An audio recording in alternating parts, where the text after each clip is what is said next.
Bueno, vamos a dar inicio a nuestra sesión de clase de hoy. Examen de recuperación a las 7, viendo que probablemente andan los muchachos calentando motores antes de entrar al examen. Sí, pues. Sin embargo, voy a finalizar con 2 puntos que tenía pendientes de los delitos contra la vida y la integridad de la persona.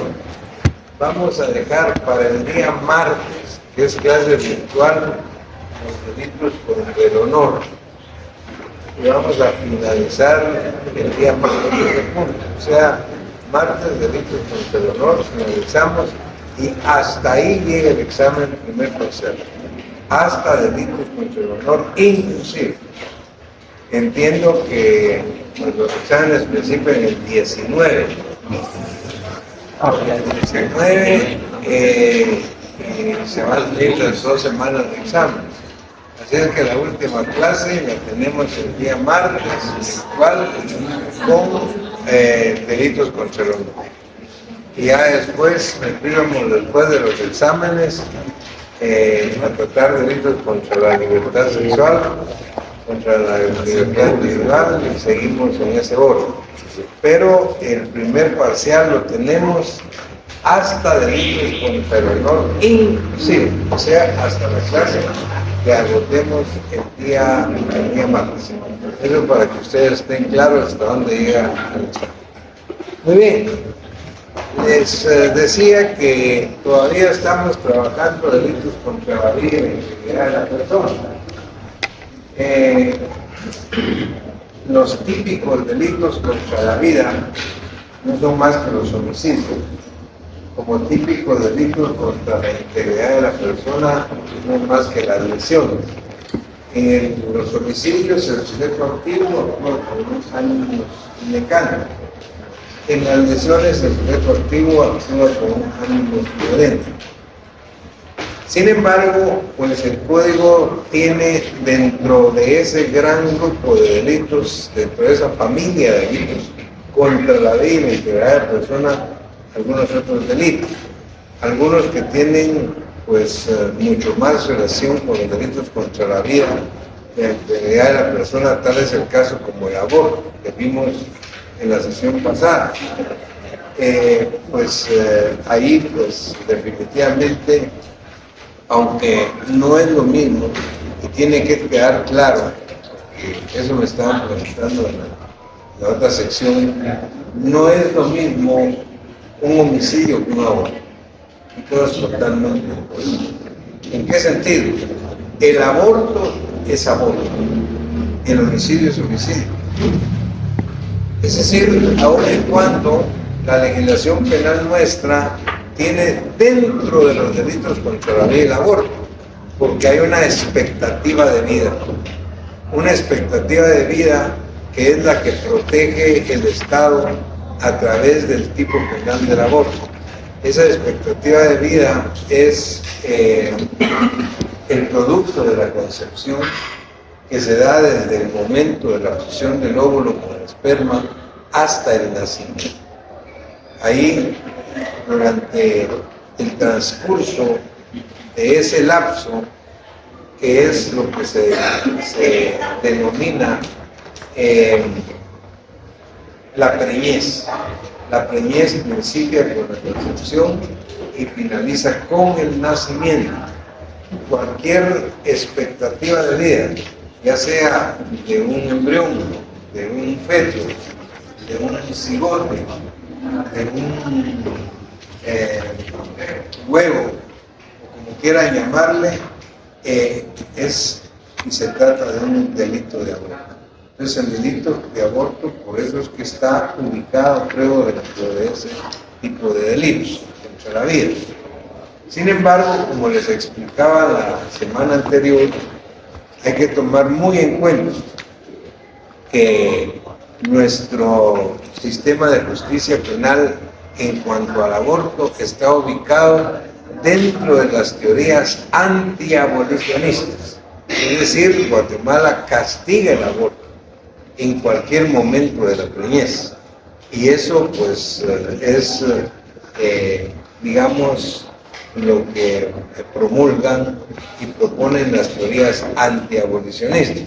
Contrario sensu, como les explicaba, de las teorías abolicionistas, donde obviamente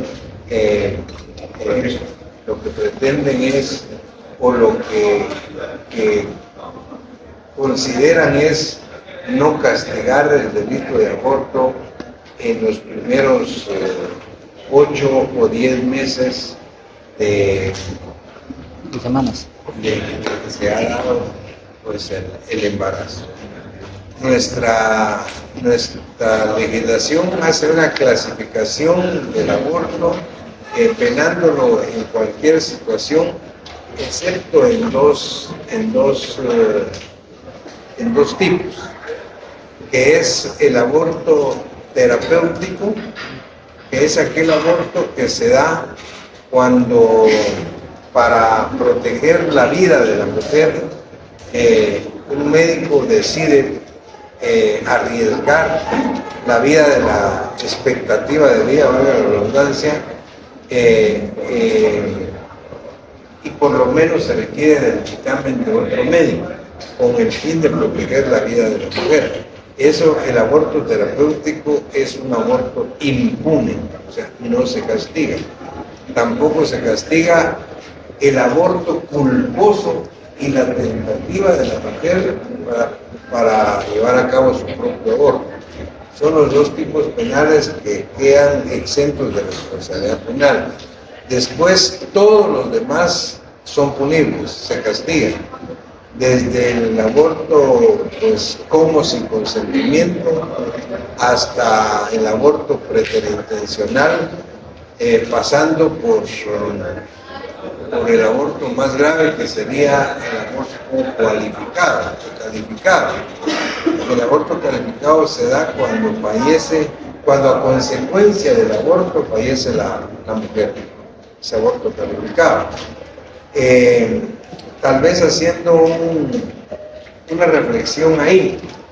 En la doctrina hay una discusión muy seria, en la doctrina científica, de acuerdo al planteamiento que hace, por ejemplo, nuestra legislación, cuando habla de que si a consecuencia del aborto o de maniobras abortivas fallece la mujer, se agrava la responsabilidad penal.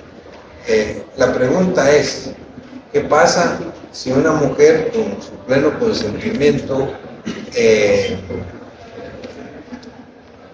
llega o pide los servicios de un médico para que le practique un legrado, un aborto? Efectivamente, este profesional, previo a practicar, pues inyecta o pone anestesia. La pregunta es, ¿qué pasa si en el momento, en un caso hipotético, estoy planteando para que ustedes hagan una reflexión, ¿qué pasa si en el momento de poner la anestesia se complica la misma y fallece la mujer?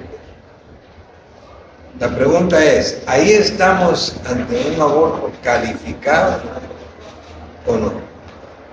El aborto calificado es cuando a consecuencia del aborto fallece la mujer. El problema es que si ante ese caso hipotético que estoy planteando fallece la mujer, el problema que tenemos es que no hay la muerte del producto de la concepción. La muerte del producto de la concepción se produjo una vez que ha fallecido la madre, la mujer, pero antes no.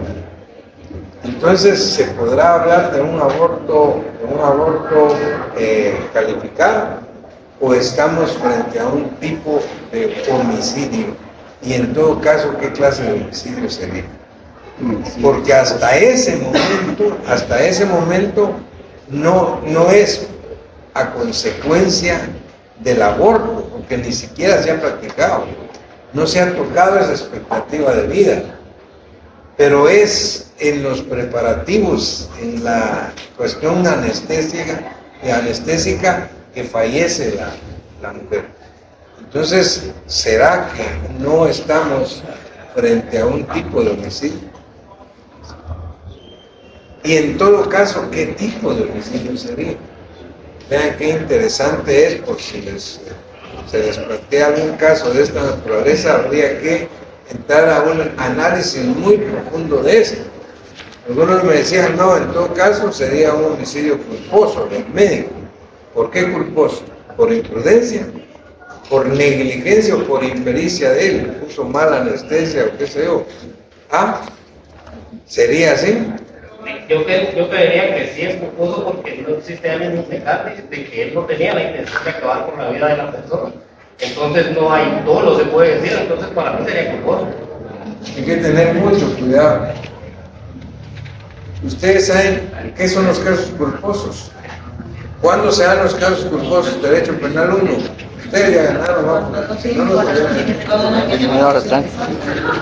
¿Cómo así? No tienen la intención de hacer que... Es preterintencional. Licenciado, disculpe, no sería culposo porque al anestesiarla está intentando hacer un aborto, entonces esto es ilegal. Para mí sería doloso. Correcto. Oigan ese razonamiento, la felicito. Miren el razonamiento. No podría ser un aborto, un homicidio culposo, porque los casos culposos son aquellos que son actos lícitos, legales, en los que actuando legalmente, por imprudencia, negligencia o impericia, se produce la muerte del sujeto de paseo. Pero actuando legalmente, si él está y va a practicar un legrado o un aborto, eso es ilegal. Eso no es legal, pues. Entonces, ¿qué sería? Fíjense cómo se complica todo. Por eso es que les digo, hay que poner mucha atención en cada caso. Hay que hacer un análisis, pues, detenido de las situaciones que se dan y los diferentes elementos. Porque en este caso no podemos hablar de un homicidio culposo, porque el acto que está realizando es ilegal. Es homicidio culposo cuando va manejando automóviles, no manejando una moto, porque eso es legal. Pero si está practicando un aborto, eso no es legal, eso es ilegal. Entonces, es doloso, pero ¿qué es? ¿Es homicidio o es asesinato? Doctor, a mí me practicaron un legrado, pero era porque mi vida corría riesgo. Por eso se llama terapéutico. Sí, ahí sí, pero digamos, ya cuando me pusieron la anestesia no me dormía. Y me pusieron doble y yo casi me morí. Eso, vean lo que está diciendo la compañera, es lo que les decía, pero en este caso hay una diferencia, que era un aborto terapéutico. Y el aborto terapéutico está claramente que no es punible, ¿verdad? O cuando lo que se trata en ese caso, se lo tenían que practicar para proteger su vida, para proteger su integridad. Otra cosa es cuando se van a practicar un aborto, porque es que ese es el gran problema, cuando lo que no querían era procrear, pues.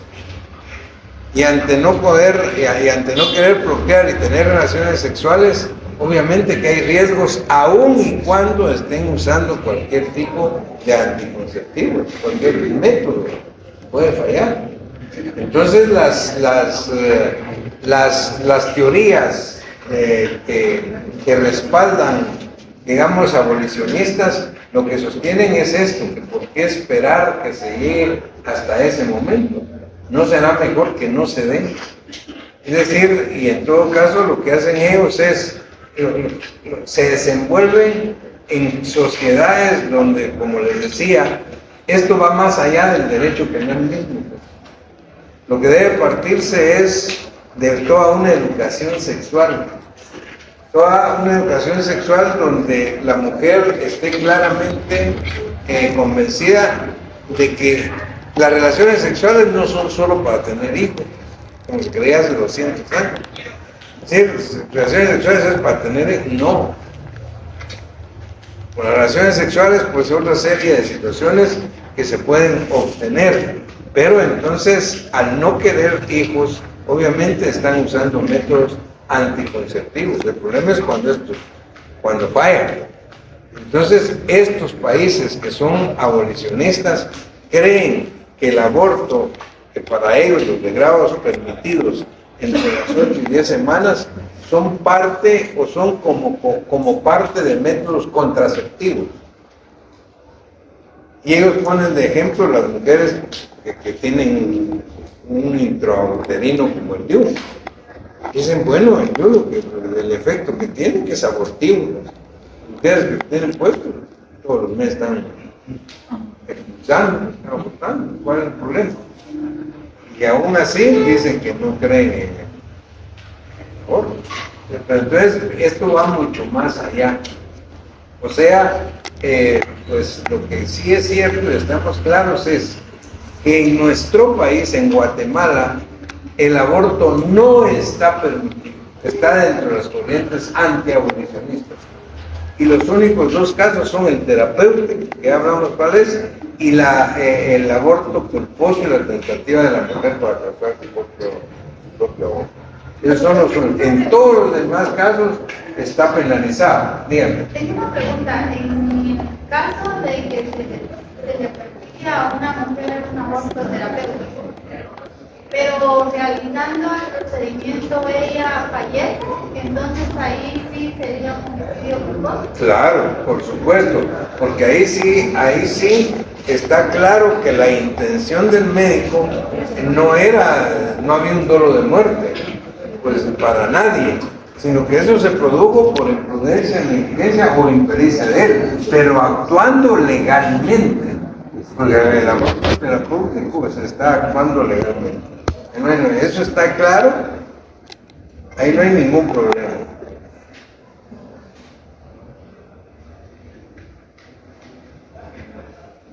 ¿Necesitaba algo? Yo lo bendiga, ¿cómo está? No agarran dos para ahorita. Hágalo.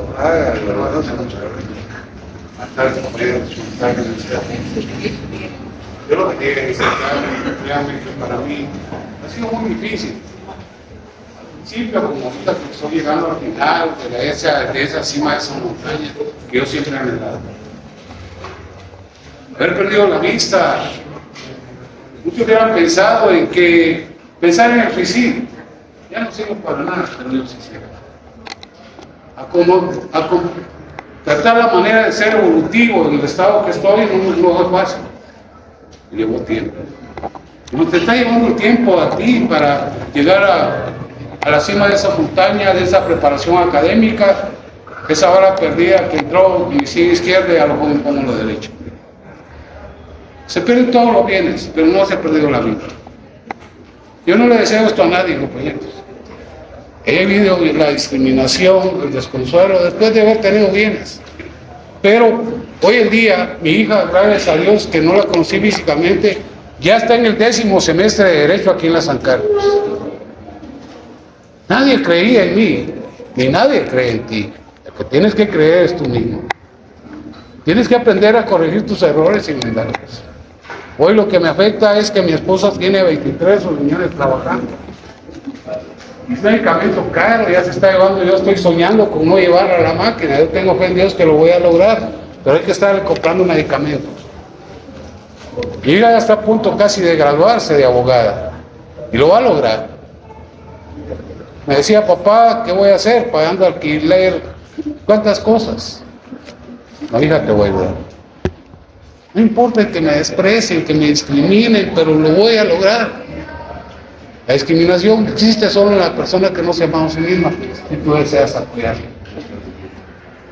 Porque buscando el bien de los demás encontramos al mundo. Uno no está expuesto a lo que a mí me pasó. Dios te bendiga. Dios bendiga al licenciado y a la bendición que quiera. Porque solo Dios sabe el camino de la prosperidad es muy difícil. Pero lo imposible es superar. Bendiciones. Esa es la primera fila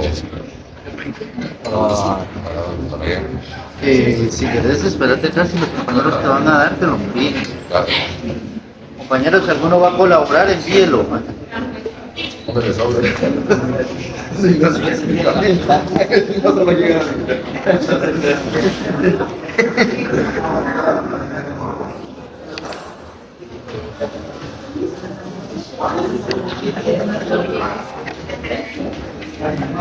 Eso sería todo, compañero.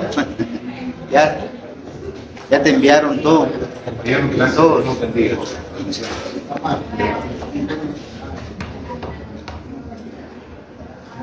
Muy bien, entonces tenemos para tratar en la sesión de hoy lo que se denomina de la exposición de personas a peligro.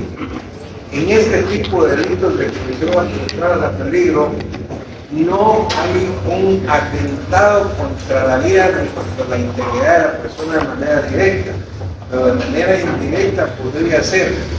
Por eso es que el Código Penal nuestro mantiene este tipo de delitos dentro de la familia de los delitos contra la vida y la integridad de la persona. Pero estos delitos tienen una característica muy especial, y es que son delitos de mero peligro. Dice de la exposición de personas a peligro. Son delitos de mero peligro, no se requiere de un resultado.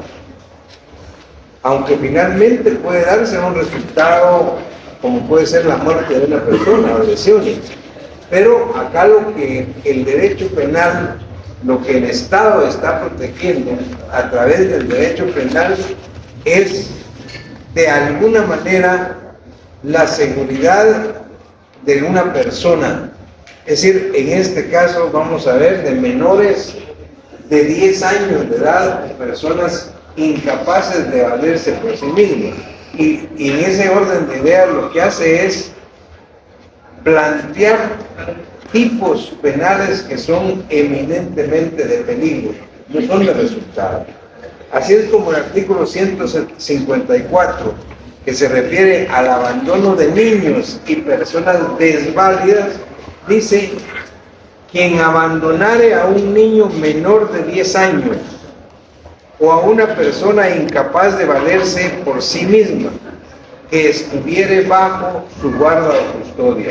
Sujeto activo es cualquier persona, pero cualquier persona que tenga bajo su guarda o custodia a un menor de 10 años o a una persona incapaz de valerse por sí misma.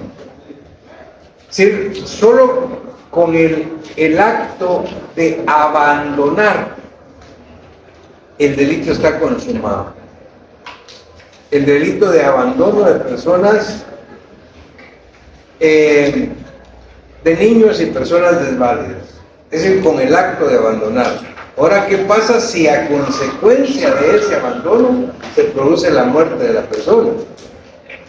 Si a consecuencia del abandono ocurriere la muerte del menor abandonado, la muerte del abandonado, la sanción será de 3 a 10 años de prisión.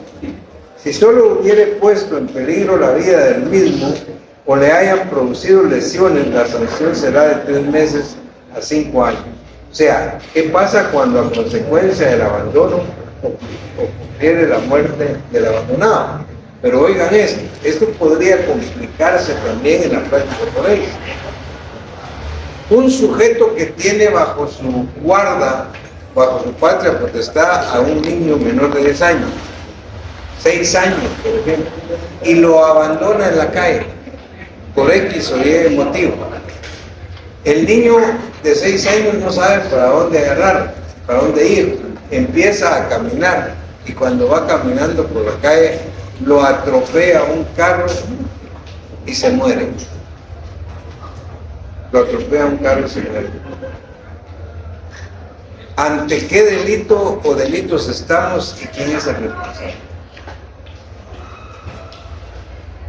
En todos los exámenes que vamos a tener de aquí en adelante, Derecho Penal 2, siempre la primera pregunta va a ser: ¿qué delito o delitos se tipifican en el presente caso? Ustedes tienen que tipificar los delitos.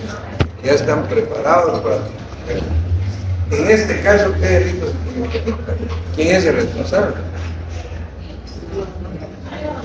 Fíjense miren cómo se lo plantea. Un sujeto que abandonó a un menor de 10 años, era de 6 años, que estaba bajo su guarda de custodia, era su padre. El menor empieza a caminar y es atropellado por un carro y muere.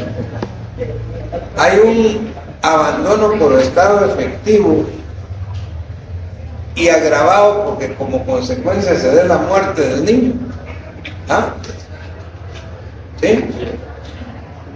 Miren, esas no son adivinanzas, no hay que razonar, hay que pensar. Aquí no. ¿Quién fue el que dio muerte al niño? ¿Qué tiene que ver él con el padre que lo abandonó? Entonces, ¿quién es el responsable de la muerte? Claro, el padre. ¿No?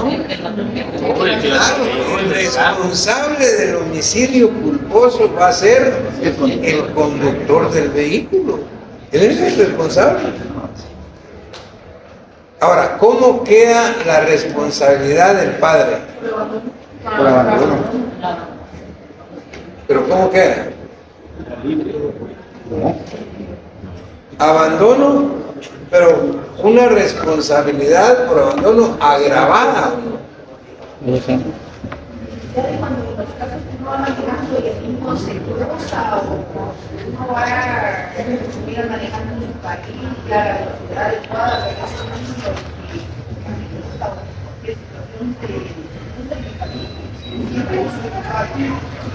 No, miren, aquí estamos hablando de tipificar el caso.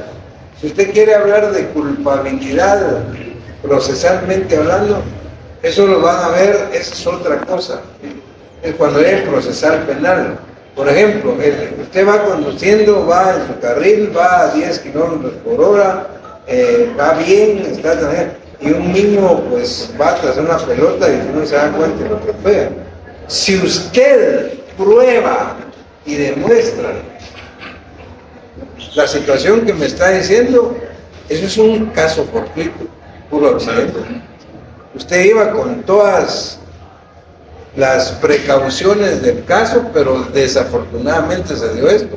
Entonces la van a eximir de responsabilidad penal. Pero el proceso va a empezar por un homicidio culposo. Un homicidio culposo. Lo que pasa es que procesalmente usted tendría que demostrar en el proceso que no tuvo la responsabilidad penal del asunto. Ahora, en el caso que estamos tratando acá, hay un conductor que puede ser el responsable penalmente de la muerte como homicidio culposo, pero el padre que abandonó es responsable de abandono de niños y personas desválidas agravada, porque a consecuencia de ese abandono se produjo la muerte del niño. No quiere decir que él lo haya producido, ¿no? Entonces su responsabilidad penal sí está agravada, pero por abandono de niños y personas desválidas. Eso quiero que quede claro. O sea, él no por homicidio, no es responsable por homicidio. Luego el artículo 155 habla del abandono por estado afectivo, otra vez con los problemas de las damas, de las mujeres, que por cualquier razón pues no quieren quedar embarazadas. ¿Por qué se producen los infanticidios? La madre que por razones íntimamente ligadas a su estado de alteración psíquica da muerte a su hijo durante el nacimiento o hasta 3 días de nacido, infanticidio. Pues eso es producto de un embarazo probablemente no querido, pero eso es infanticidio. Pero puede ser que la madre, por situaciones de esta misma naturaleza, tenga problemas de alteración psíquica, pero que no vaya a dar muerte a su hijo, sino espera que nazca para abandonarlo. Sí, un abandono, no le va a dar muerte. Entonces dice, la madre, sujeto activo, que impulsada por motivos que ligados íntimamente a su estado, le produzcan indudable alteración psíquica, abandonare a su hijo que no hubiera cumplido 3 días de nacido. Ese abandono de la madre por alteración psíquica es lo que produce el delito de peligro que está acá. El delito de peligro. Ahora, ¿qué pasa, por ejemplo? Y aquí está claramente establecido que tiene que ser su hijo que no haya cumplido 3 días de edad. Pero ¿qué pasa si la madre, sufriendo una alteración psíquica producto del embarazo, da muerte, abandona, mejor dicho, a su hijo, pero de 8 días de nacido. De 8 días. Aquí la ley está claramente diciendo que son 3 días de nacido. Antes de 3 días. ¿Qué pasa si tiene 8 días de nacido? Allá no se comete delito.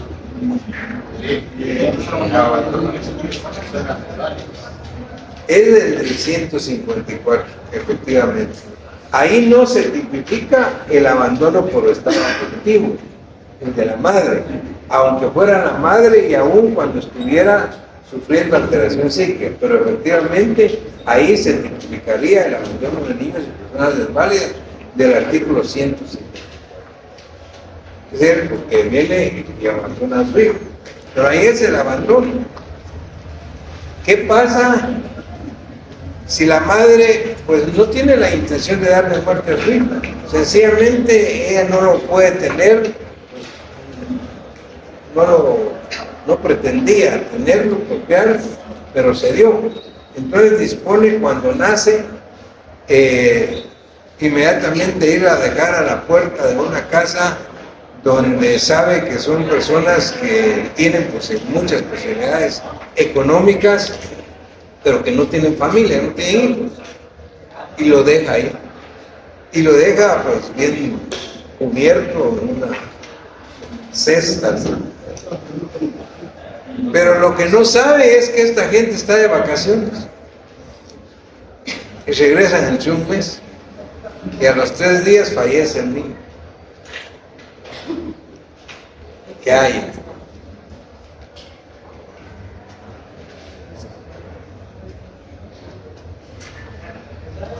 Volvemos a lo mismo, un abandono por estado afectivo agravado por la muerte del niño, que como consecuencia de esto. Ahora el problema es que era recién nacido, aun y cuando el 154 no establece una edad límite, habla solo de menores de 10 años. El estado afectivo dice el 155 porque obviamente es atenuada la responsabilidad penal de las madres. Y eso es lo que habría que advertir aquí, que la responsabilidad penal pues se atenúa por la situación de alteración psíquica que está sufriendo. El 156 es el típico delito de omisión pura, es la pura omisión. Quien encontrando perdido o desamparado a un menor de 10 años o a una persona herida, inválida o amenazada de inminente peligro, omitiere prestarle el auxilio necesario, ahí se comete el delito. No está diciendo que si a consecuencia de ello se produce un resultado dañoso. Solo la omisión de no prestarle auxilio comete el delito. Entonces, se lleva un caso de omisión económica, ¿verdad? Porque aquí tiene la obligación de, por ejemplo, la policía, da un derecho. ¿En cuál? En el 156, la policía. No necesariamente la policía, cualquier persona. Ajá, pero, o sea, digamos, porque también la policía debe de cuidar, ya no. Es una de pura omisión. Es una ley de pura omisión. ¿Qué pasa, por ejemplo? El sujeto que sale de su casa a trabajar y cuando sale va corriendo a su trabajo, pero su hijo, el hijo del vecino Juanito, de 5 años, está jugando en la vía férrea, carritos. Él sale y saluda amablemente a Juanito. Juanito, ¿cómo estás? Dice, bien, ahí tenés cuidado. Y se va. Vean, eso es un delito. Él ya cometió el delito, está consumado de omisión de auxilio. Es un particular. Sí, pero al niño no le pasó nada. No, ni siquiera le va a pasar porque no va a pasar el tren ese día, ni pasaba. Solo con no haberle prestado auxilio cuando él se encontraba que sea cualquiera. Siempre que no tenga pues la justificación de que no actuó, como cuando usted está en una piscina. Usted está en una piscina y ve que un niño de 5 años está nadando, está ahogando frente a usted y pide auxilio, usted no va. Bueno, hay opción, pero es que usted no sabe nadar. Dice, mire, es que no sabía nadar tampoco. Si yo me hubiera metido, bueno, con todo lo que voy a decir. Ahora, ¿qué pasa si el niño se está ahogando en una piscina de niños donde el agua le llega a usted a la rodilla? Pero usted no quiso meterse porque no sabe nadar. No quería mojar. Ah, bien, o sea que hay que hacer el análisis de todas estas situaciones. En todo caso, esto, insisto, son delitos de peligro, no de resultado. Lo que se castiga aquí es el peligro, y si se da un resultado, pues entonces habría que analizar qué tipo de resultado y si hay una responsabilidad penal agravada. Luego el 156 bis, esta fue una adición que se hizo en el año 2009 y se habló del empleo de personas menores de edad en actividades laborales lesivas a su dignidad, a su integridad y dignidad. Quien empleare a personas menores de edad en actividades laborales lesivas y peligrosas que menoscaben su salud, seguridad, integridad y dignidad. Sí, solo con el hecho de emplear menores de edad, menores de 18 años, es decir, en labores que puedan perjudicar, que puedan perjudiciales o que puedan estar, en todo caso, en problemas, pues su misma integridad o su misma dignidad. Fíjense que, pues en la práctica, desgraciadamente, esto pasa mucho en nuestro país. ¿Cuántos niños ven ustedes en las esquinas pues, pidiendo los mismos padres? Los padres, mejor si mucho más hijos tienen, más 5 ahí, uno por cada esquina. Y ellos están sentados para que le lleguen a llenar el lugar. Es un modo de vida, desgraciadamente por la misma situación de desempleo y situaciones que se dan, pero en todo caso eso es un delito. Y un delito aquí es cualquier persona, quien empleare, cualquier persona, puede ser un padre o no. En todo caso, lo que aquí el Estado obviamente está protegiendo es, como les decía, la peligrosidad que puede haber en que una persona puede lesionarse o incluso puede perder la vida. Y finalmente, pues hoy sí, finalmente terminamos los delitos contra la vida y la integridad de la persona con lo que se llama delitos contra la seguridad de tránsito. Y en este tipo de delitos de seguridad de tránsito yo les voy a agradecer que vean detenidamente todos los tipos penales que hay. Bueno, la verdad que es uno ampliado, que es la responsabilidad del conductor, pero que por favor lean la última versión en cuanto a modificaciones que se han hecho, que es la del decreto 45 del año 2016. 45-2016, porque tiene algunos cambios que aunque no son tantos,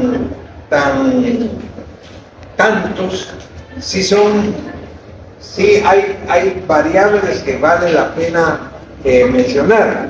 Por ejemplo, en este delito se decía responsabilidad de conductores, será sancionado con multa de 50,000 quetzales y privación de la licencia de conducir de 3 meses a 1 año quien condujere un vehículo de motor bajo influencia de bebidas alcohólicas.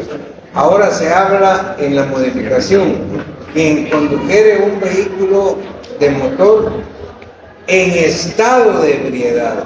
No es lo mismo bajo efecto de bebidas alcohólicas que en estado de ebriedad. Fíjense, es totalmente diferente. Pero en todo caso, las agravaciones que tomó en cuenta el 45-16 ya elevó la multa a la de 50,000, hoy es de 5,000 a 25,000. Privación de la licencia de 3 meses a 5 años. O sea, se elevaron, pero luego cambia y dice bajo estado de ebriedad. Luego habla quien condujere un vehículo de motor con temeridad, imprudencia manifiesta o en forma imprudente o negligente, pues poniendo en riesgo o peligro la vida de las personas, su integridad, sus bienes, etcétera, etcétera. Ahí es importante porque también se hizo en los cambios, en las modificaciones, se habló ya de cuando se conduce un vehículo sin portar licencia. Pero vean lo que estoy diciendo, sin portar licencia. Una cosa es no tener licencia para conducir y otra cosa es tener pero no llevarla. Entonces, ¿qué es realmente lo que aquí se está castigando? Y hay diferentes formas. Ustedes van a ir, por ejemplo, cómo se agrava la responsabilidad penal cuando se trata, por lo menos, de personas que manejan transporte colectivo. Entonces, también se agrava. Se habla también en el 157 bis de la responsabilidad penal de los empleados, de los empleadores o propietarios de los vehículos que pueden asignarle un vehículo a una persona sabiendo que no posee licencia para conducir. Hay diferentes maneras y diferentes formas. Lo que sí llama la atención y quiero que les quede claro es que todos estos que ahora son tipos penales deberían de haberse mantenido como cuestiones administrativas para prevenir la comisión de delitos. Es decir, normas administrativas que regulan una multa o una privación de la licencia de conducir para no llegar a delitos más graves. Si ustedes analizan toda la responsabilidad de conductores, van a ver qué es lo que pasa en la práctica. Si alguien va manejando borracho el carro, por ejemplo, y hay un registro de policía y lo detiene, inmediatamente lo detiene, va borracho. La pregunta es, ¿por qué lo detiene? Bueno, probablemente porque el policía no sabe y tampoco el que va borracho, como uno no sabe, lo detiene. Creen que es delito. Eso no es delito. Pues es un delito incluso ahora que no tiene una pena privativa de libertad, pues no tiene por qué detener. Ahora afortunadamente tenemos a la Policía Nacional mucho más tecnificada. Ya pues, los agentes de policía son estudiantes de derecho, abogados, qué sé yo, y obviamente ya eso es la situación. Pero vean, es decir, que estas son medidas administrativas que no es conveniente convertirlas en tipos penales. Si alguien va borracho o va drogado manejando y la policía está haciendo registro, se dan cuenta y lo detienen, deberían decir, bueno, usted deja su carro ahí, présteme su llave y va a seguir celebrando, que va a ver, ahí la pasa bien. Eso debería decir, que sí, ¿cuál es el problema? Si hasta ahí no cometió ningún delito. Entonces, que actuó bien la policía, sí, quitándole el carro, la llave y luego dándole una para que va a pagar su multa y si es reincidente en una privación de licencia, pero hasta ahí. Lo que no puede es llevárselo preso, pues. No lo puede llevar preso. ¿Por qué? Porque va borracho y bien drogado manejando. Eso no es delito. No tiene, es una conducta que está elevada a tipo penal delictivo, pero no tiene una pena de prisión, no hay pena de prisión. Ahí analizan ustedes el 157 bis, y lo que hay son multas y privación de licencia de conducir. O sea, no hay por qué detener a una persona, no hay por qué privarlo de la libertad de una persona, aunque vaya borracho. Ahora bien, si ya cometió un delito de lesiones o de homicidio culposo, eso es ya otra cosa. Porque claro, si por ir borracho, drogado, estrelló el carro, atropelló a una persona y lo lesionó, eso es otra cosa. Se va a quedar detenido por lesiones o por homicidio culposo. Eso es otra cosa. Pero estamos hablando de la responsabilidad de conductores, que es lo que dice aquí. La responsabilidad de conductores es cuando todavía no se ha cometido ningún delito. Es decir, no se ha producido ningún daño, mejor dicho. Hay un ilícito penal que es de conducir bajo efecto de bebidas alcohólicas o bajo influencia, que también eso es muy discutible. Es decir, ¿cómo alguien va a ver en qué momento alguien va bajo efectos o bajo influencia. Es decir, hay parámetros obviamente con el aparato este para medir pues, el alcoholímetro, pero eso tampoco es 100% acertado. Puede ser que una persona con una copa de vino o una cerveza va borracho, pero hay otros que toman una caja de cerveza que era de vino y van mejor que los buenos. O sea, eso también depende de la persona. En todo caso, lo que es cierto, ustedes tienen que tomar en cuenta acá es las verificaciones que se hicieron en el decreto 45/2016 en la responsabilidad de conductores, pero en los casos de conducir bajo influencia o estado de ebriedad o drogas, no hay razón de que se detenga a la persona, de que se le prive de su libertad. ¿Por qué? Porque la ley lo que prevé es nada más multa y privación de las licencias. Muy bien, quedamos para el próximo día el delito de contra el honor, los delitos evidentemente pagados. Ahí cambia la naturaleza jurídica. Hasta aquí terminamos con los delitos contra la vida y la persona. Todos estos delitos son de acción pública. El martes entramos con delitos de acción privada. Y el martes terminamos estos delitos y el examen primer parcial será hasta lo que veamos el martes. ¿Estamos claros?